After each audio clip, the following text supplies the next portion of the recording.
I have a story. Welcome to Texas. Hey Boyd, we spoke earlier this year with The Cursed. I don't know if you remember me. Yeah. I really enjoyed your performance in that film. I really enjoyed your performance in this one. And I just have to ask, when we last spoke, you said you wanted to work with Sean Ellis so badly, which is what led you to The Cursed.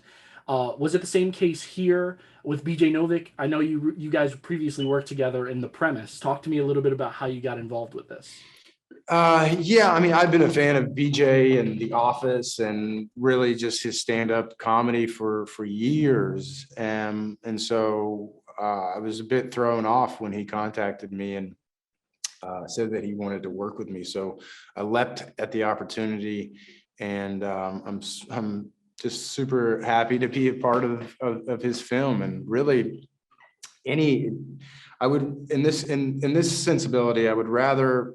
It was more important for me working with BJ than the character that I had to play, because I knew that BJ would write a great character, so I didn't have to worry about the character that I was playing. I knew that I would have something great to play. That's awesome. And actually, I wanted to talk a little bit about your performance and your character.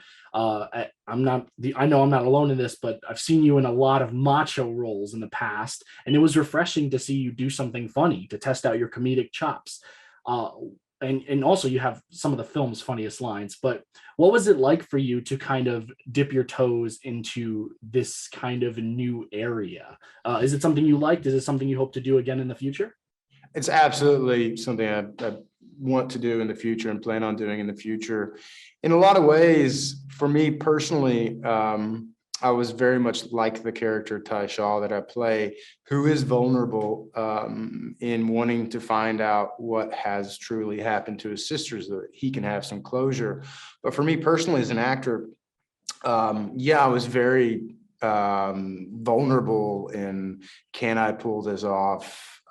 Gosh, I hope I can be funny, or all those things that you genuinely are concerned about.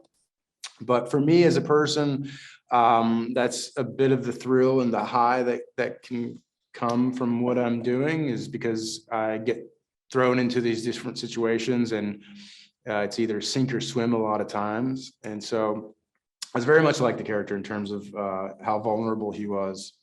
And as you pointed to, BJ is a great writer. The film touches on a bunch of different themes, but what are you hoping that people take away from the film? I think it's such a fresh commentary on the United States, and it's through the clash of cultures that BJ uses his character as a fish out of water coming down into Texas, who he has these conceptions about who they are and what they're like and how they may be. Throughout the course of the film, I feel like you take away that we're really not that different after all.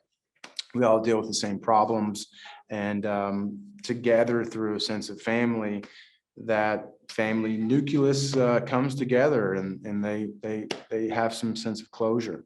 Awesome. Thank you so much, Boyd. Wish you the best of luck with the film and Sandman. Take care. Hey, thanks, Dempsey. See you, man. I really enjoyed the film, man. I just have to say that first and foremost. My first question, a murder mystery set in the conspiratorial South, and a privileged podcaster has to solve it. It sounds like a Mad Lib, but it's so good. The script is brilliant. I loved it. Talk to me about where the idea came from. Well, thank you very much. Because that's what made it feel crazy to me. And in that sort of, am I crazy, or is this kind of fresh? So it's so glad to hear someone sort of see in it what I hoped to make. I wanted to tell a surprising story. And to me, comedy is about surprise. And we're used to all of these. We're used to true crime. We're used to the privileged douchebag. We're used to, the small town hick stereotype. And how do I take those expectations and do something fresh and unexpected, where every character is as surprised at what they uncover as the audience. So to me, making that unlikely tone all fit together was the fun of the movie as well as the challenge.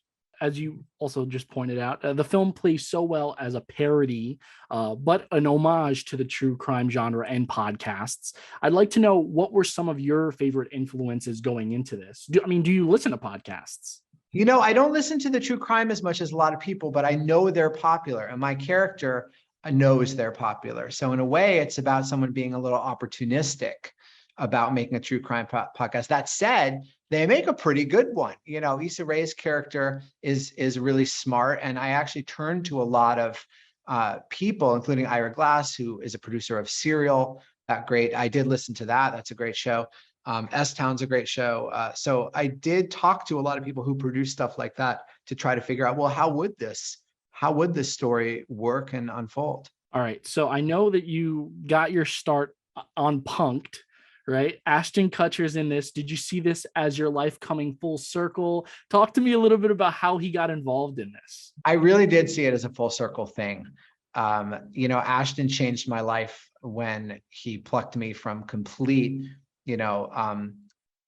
writer's room, aspiring writer obscurity to being on camera playing pranks on MTV when I was, 24. So to have him in the movie and honestly, the way my character admired Ashton as the coolest guy in the world, that actually worked its way into this role, which is someone who my character underestimates and ends up being the coolest, most intelligent, because Ashton's also a great producer. So the idea of showing him as this kind of intellectual powerhouse that I had seen behind the scenes on Punked, but most people hadn't seen in his on-screen work, was an exciting way for me to kind of turn the tables and show a side of him to the world that had never been seen, just the way he showed, a guy, me, that had never been seen.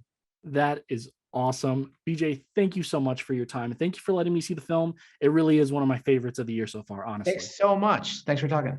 Take care.